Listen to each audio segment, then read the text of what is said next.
দিন কয়েক আগে তৃণমূল নেতাকে লক্ষ্য করে গুলি চলেছিল মুর্শিদাবাদে। শহর তৃণমূল যুব সভাপতির গাড়ি লক্ষ্য করে দুষ্কৃতীদের গুলি চলে। ঘটনাটি ঘটেছিল মুর্শিদাবাদের বহরমপুরে। যাকে লক্ষ্য করে গুলি চলেছিল তার নাম পাপাই ঘোষ। আর এবার আইনজীবীকে লক্ষ্য করে চলল গুলি। নিজের জমির মাপজোক করার সময় এক আইনজীবী এক মাটি মাফিয়ার রোষানলে পড়লেন।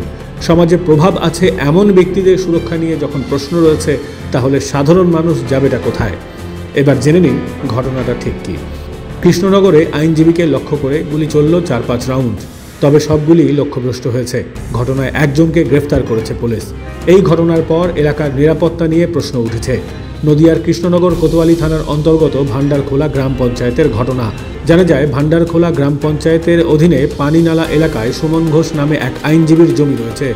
সুমন ঘোষের অভিযোগ, তার জমির পেছনে ওই এলাকারই বিজয় ঘোষ নামে এক মাটি মাফিয়ার খাদান রয়েছে। সম্পূর্ণ বল প্রয়োগ করে তার জমির উপর দিয়েই সেই মাটি ভর্তি গাড়ি চলাচল করে।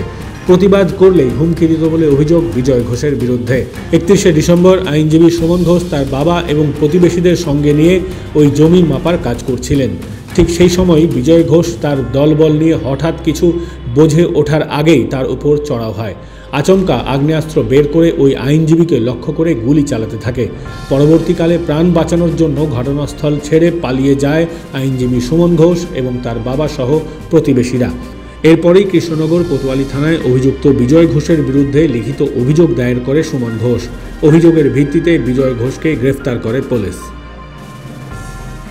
আমার একটা জমিতে মাপজোক চলছিল, মাপজোক হয়ে গিয়েছিল। সেই সময় পানিনালায় বিজয় ঘোষ, বিশু ঘোষ, মঙ্গল ঘোষ, এরা সঙ্গে আরও অনেকে ছিল, অজানা মানুষ 4-5 জন জমিতে প্রবেশ করে অবৈধ ভাষায় গালিগালাজ করে। ওরা অ্যাকচুয়ালি তো মাটি মাফিয়ার কাজ করে, পিছনে ওদের মাটির খাদান আছে। সেই মাটি অবৈধভাবে আমার জমির উপর দিয়ে চলাচল করার জন্য প্রেশারাইজ করছিল। যখন আমি তাতে প্রতিবাদ করি, ওরা আর্মস বের করে আমি এবং আমার বাবাকে লক্ষ্য করে গুলি চালায়। সেখান থেকে আমরা পালিয়ে যাই। তারপরে থানায় অভিযোগ জানাই। তারপর থানায় গিয়ে বিজয় ঘোষকে আটক করে এবং বাদবাকি দুজনকে ধরার চেষ্টা করছে পুলিশ। প্রসঙ্গত, বঙ্গে বারংবার মাফিয়া রাজের অভিযোগ উঠেছে। কোথাও বালি মাফিয়া, কোথাও মাটি মাফিয়াদের দৌরাত্ম্য, আবার কয়লা মাফিয়াদের বারবারন্ত। অতীতে ইডি এবং সিবিআইয়ের মতো কেন্দ্রীয় তদন্তকারী সংস্থাও ব্যবস্থা নিয়েছে। তারপরেও বাংলার বিভিন্ন প্রান্তে মাফিয়াদের দৌরাত্ম্য চলছেই। এমনকি হাসপাতালেও মাফিয়া রাজের অভিযোগ উঠেছে। আরজি করের ঘটনা হাসপাতালে মাফিয়া রাজের জলজ্যান্ত উদাহরণ। এই সমস্ত ঘটনা নিয়ে বহু প্রতিবেদন প্রকাশিত হয়েছে মাধ্যমে। কিছু কিছু ক্ষেত্রে পুলিশ ব্যবস্থাও নিয়েছে। কিন্তু তা সত্ত্বেও চলছে বাংলার বিভিন্ন প্রান্তে মাফিয়া রাজ। প্রশ্ন উঠছে, শাসক দল কি এই মাফিয়াদের বিরুদ্ধে ব্যবস্থা নিতে আগ্রহী নয়? বিরোধীদের অভিযোগ, মাফিয়াদের একটা বড় অংশ শাসক দলের ঘনিষ্ঠ। মাফিয়াদের উপার্জিত টাকার একটা বড় অংশ কাটমানি হিসেবে পৌঁছে যায় শাসক দলের নেতাদের পকেটে। আর সেই কারণেই মাফিয়াদের এত বাড়বাড়ন্ত। এক্ষেত্রে অবশ্য সুমন ঘোষের অভিযোগ অস্বীকার করেছে অভিযুক্তের পরিবার।